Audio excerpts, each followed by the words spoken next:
Welcome back to the channel for another video on our 22 WRX. Today's finally the day we get our DCCD hooked up. So let's jump over to the bench and I'll show you what we got. Let's go. All right, and over here we have our Spiider DCCD Pro from iWire. So this is what comes in the box. So you do get another trans plug. So this is what we already have installed on the car. This plugs into the trans. These two bottom ones plug in to the stock harness, and then this is the plug that we're actually going to have to run inside the car. This is the triple wire here, left over from that kit I have over here, but I don't think we're going to need to use that because this is the harness here we're going to be using. So we'll go over the install, how everything works. You can see this is the other side of the plug that will go there, and then that's our little vampire clip there. This is the main controller here with all the plugs and everything. I did see some previous videos and stuff and saw that they didn't have a mounting solution, but this is pretty cool. They have a little 3D printed bracket for this, so we can find a place to mount this in the car. What is this? This is our LED holder, and then this is the LED strip. So we are going to hook all of this up to the Si-Drive that's in the car. And then we're going to have a little LED strip that we're going to put in that coin box on the left side of the dash. So we'll go over this whole install in today's video. But enough talking, let's get to this install. Let's go. All right, so we're in the car now. Step one, we definitely want to get the center console area removed. So let's start by taking our trim off up here. Should just pull right off.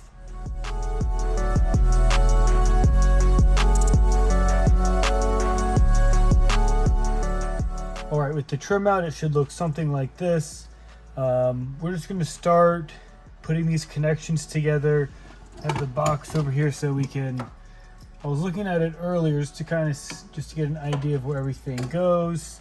So we're just going to start hooking some of this stuff up. I know this is our G meter. This has to be facing forward. So we're going to hijack one of these bolts here. We also have our second harness here. So we have a jumper for our little e-brake wire there. And then we have another ground. So I'll go over where I put all of these things and let me get back to you guys in just a sec.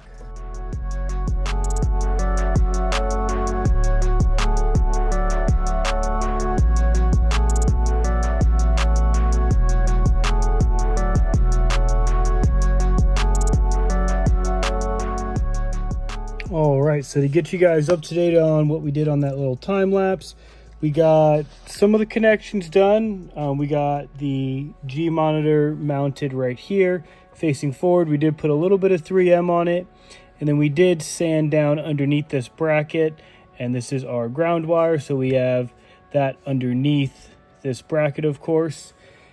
Then over on this side, the e-brake pulled again. This is our connection right here. So you just unplug this. This is your little jumper harness. Just plug this right in. And that finishes up the e-brake connection. The last two were the hardest, that probably took me the longest so far. We had to run the triple wire and the blue wire to the engine bay. So let's go underneath and I'll show you where we ran that wire. All right, with the light set up, you can follow right here. So these two wires, so they go up and they go right into the harness right above the gas pedal right there. And let's go on the opposite side in the engine bay and I'll show you where they come out. So nice and clean, comes out of the back. Let me get that flashlight. All right, much better. We got the light set up. So it comes out of this grommet back here. There is some tape that holds this little flap shut. So I'm just gonna put the tape back on afterwards. But yeah, this just like, let me get my hand down there. But it just flips up and that's where you can fish the wires through and it just comes out. So we'll get these wired up shortly. This one is gonna go over here, and then this, whoops, and then this is gonna go to our transmission. But enough talking, let's get to work.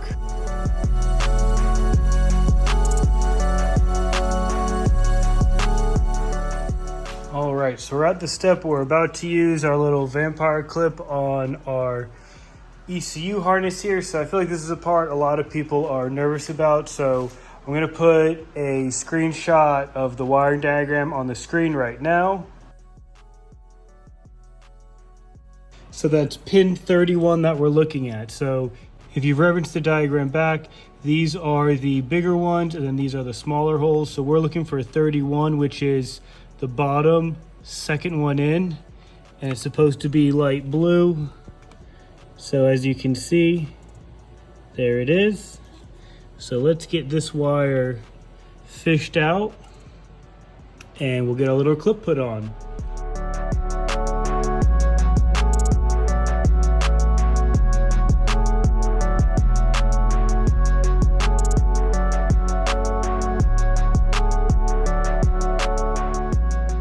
All right, so quick update. I think we got everything hooked up here. So let's go over where I got the box mounted. So I got some foam tape on this and it's just sitting right here.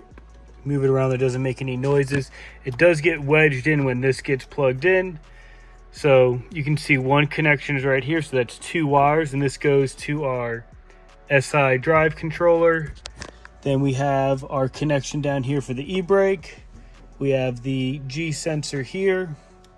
And the e-brake is this brown wire that goes to this green wire, which I forgot that's right here too. So this goes to this harness here. So the Spiider plugs into this. So it's this harness. And this has the blue and the triple harness on it. The red, white, and black. So let's go to the engine bay. And I'll show you where those popped out. So those popped out right over here, and we have this one plugged into the trans, and we have the blue one over here spliced into number 31 on the top port. And the last wire that we hooked up was our little LED screen. I do have that roughly mounted right here in a little cubby. So we did just cut out the back, and then this just kind of fits right in. So once I get everything hooked up, it'll be super clean. But I did just check, I did hook the battery up and then I just checked to make sure the lights turned on. So should be good to go. But let me get this buttoned up here and let's check this thing out. And and there we go. Trim is all put back together like nothing ever happened. Everything looks OEM. Pull this down, get your little LED screen right there. And got the car backed out. You see everything is all tucked back. So you can see there's the trans harness there. And it just wraps around and goes into this grommet right there. And then you can see the blue wire comes out right here. So you can see it just wraps back. Follow that back. Goes into our grommet, and then you can see the trans plug right there as well. So it really just goes just right there, and the blue wire goes right there. So that's all the connections under the hood. When you go in the car, everything is covered up underneath here, and then I did tuck it on the side. So if you open this up, you can see some of the plugs on the side, and then going underneath, you can see the blue wire and the triple wire right there. They are just wrapped up. And then you can see this is our LED. The LED is, where's that guy?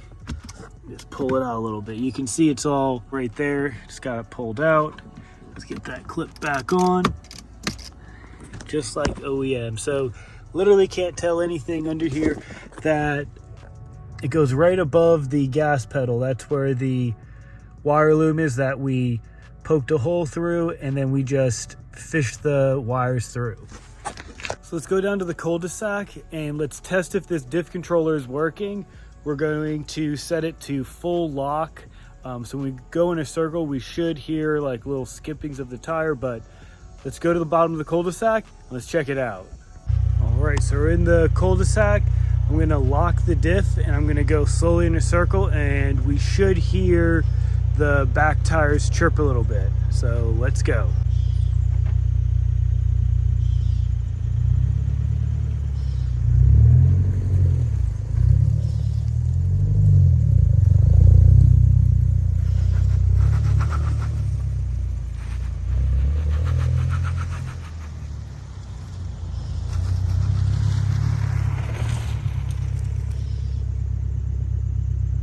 So yeah, you could definitely hear the tires like chirp a little bit. The car was definitely bogging because it was just trying to spin both those rear tires at the same speed, but the inside tire was skipping because the differential was locked. So that is a big thumbs up that we know the diff controller is working. So let's go on the road and let's get a quick rip and let's see how she pulls. Let's go.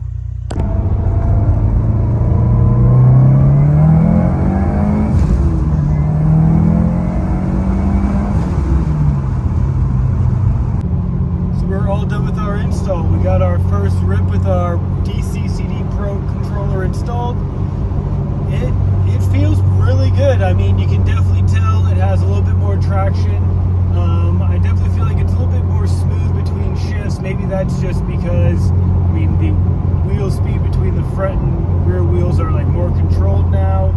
I know if you didn't have this controller on, you would need this controller to go in the dyno. I know without this controller, you could have some issues with your center diff. So